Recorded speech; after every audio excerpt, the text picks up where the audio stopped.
Assalamualaikum anak-anakku. Berjumpa lagi dengan Bu Yani dalam pembelajaran bahasa Indonesia kelas 7 SMP.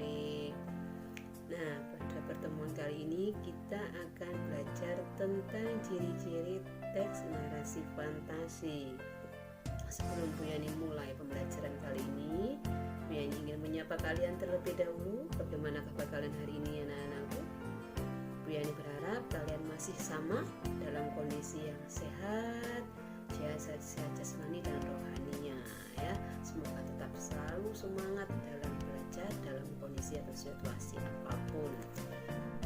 Ciri-ciri teks narasi fantasi yang pertama yaitu adanya keajaiban, keanehan atau kemisteriusan.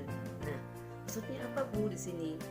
Nah, dalam teks narasi fantasi itu biasanya ceritanya itu membahas atau berisi tentang hal-hal supranatural, hal-hal yang sebenarnya dalam kondisi atau dunia nyata itu tidak mungkin ada, hal-hal yang sebenarnya jika dipikir dengan logika itu sebenarnya mustahil.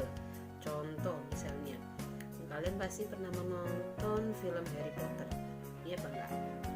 Kalau kalian pernah menonton film Harry Potter, situ kan ada itu siswa-siswi sekolah sihir itu biasanya kan mereka bisa terbang dengan sapu seperti itu ya.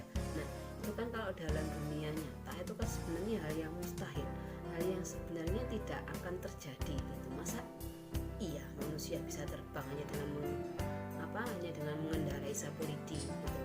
Atau misalnya kalau kalian pernah menonton atau melihat Aladin, nah itu kan Aladin bisa terbang kemana-mana itu menggunakan karpet ajaibnya. Nah, itulah yang dimaksud dengan ada keajaiban, keanehan atau kemisteri. Nah, untuk ciri yang kedua yaitu ide cerita. Karena di sini cerita fantasi, nah biasanya itu adalah ide ceritanya itu adalah hal-hal yang tidak realistis, hal-hal yang berbau khayal, berbau imajinasi seperti itu, bertentangan dengan kehidupan dunia nyata. Nah, seperti itu ya. Contoh misalnya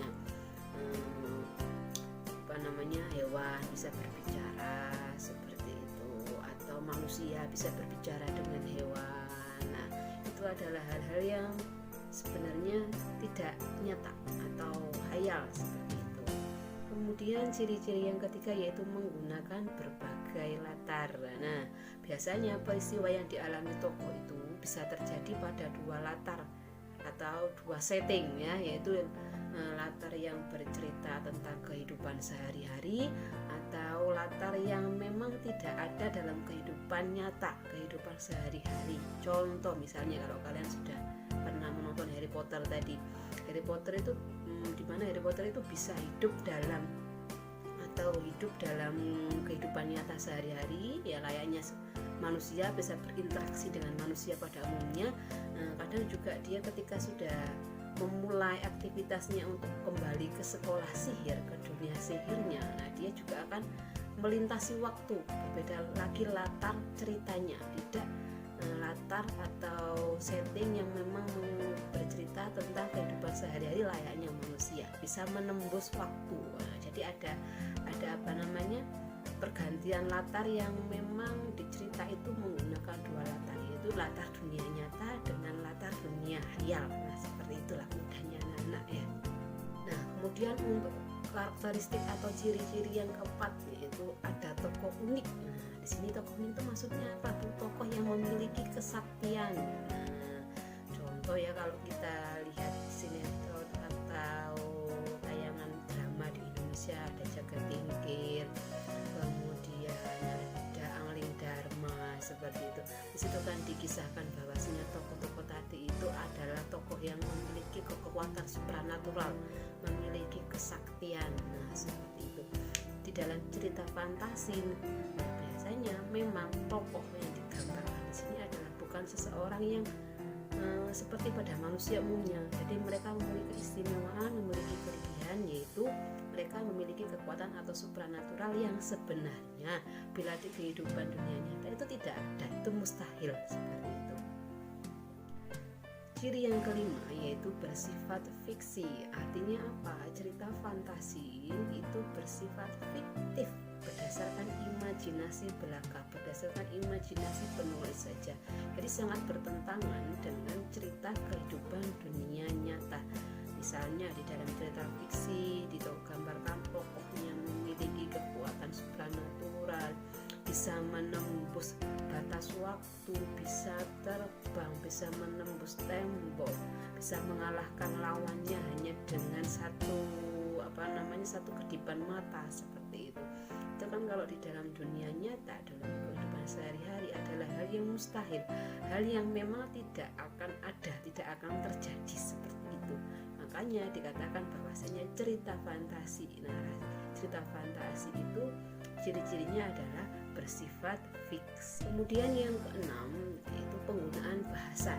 Bahasa yang digunakan biasanya bersifat variatif, kemudian ekspresif sekali, bagaimana menggambarkan dialog pada tokohnya yang sangat ekspresif. Kemudian juga menggunakan ragam bahasa percakapan sehari-hari, ya karena memang dalam cerita khususnya narasi itu memang tidak mungkin menggunakan ragam bahasa baku, ragam bahasa formal yang biasanya digunakan pada penulisan surat seperti itu, atau penulisan karya tulis ilmiah. Tetapi tetap meskipun bersifat bahasanya bersifat adalah ragam percakapan, tetap berpedoman kepada ejaan yang disempurnakan. Biasanya di dalam teks cerita narasi fantasi itu seringkali digunakan kalimat tidak langsung. Bagaimana penulisan kalimat tidak langsung yang benar, yang baik dan benar itu juga harus sesuai dengan EYD. Nah, seperti itu. Jadi meskipun menggunakan bahasan atau ragam bahasa percakapan, tetap dalam koridor atau konteks yang mengarah atau berpedoman kepada ejaan yang disempurnakan atau EYD. Nah, begitulah